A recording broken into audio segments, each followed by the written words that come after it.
So the pieces that are on display are part of a documentary photography series that's been somewhat traveling around for a while. So it's been exhibited locally before, but all of the photos document feminist activism in a region of Ecuador called Cotacachi, Imbabura.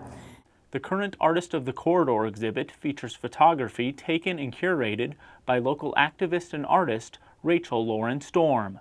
She hopes the work will highlight the important achievements women have made in Urbana-Champaign and beyond. One thing that is true of folks who've worked in gender-based violence, especially women, is that women are largely the victims of gender-based violence. And so a lot of the narratives that we see around gender-based violence in terms of women end up becoming narratives of victimhood and narratives of silence.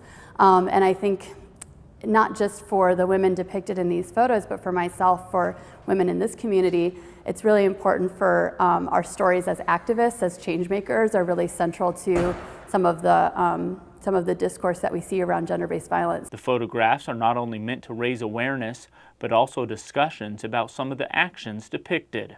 We have photos that show some interesting creative activism. I might get a lot of questions about the exhibit around a few different photos that are on display here that almost show somebody like getting a vaccine. And the titles of the pieces are Vaccine Against Violence, and they're numbered.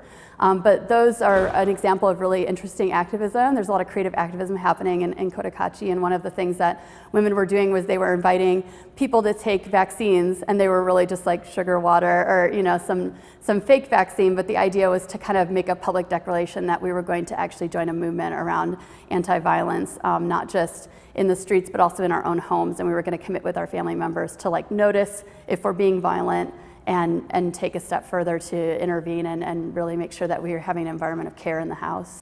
The exhibit will be on display until December 7th in the City Building at 400 South Vine Street in Urbana and the Urbana Free Library. For more information about the Urbana Public Arts Program, visit urbanaillinois.us/arts.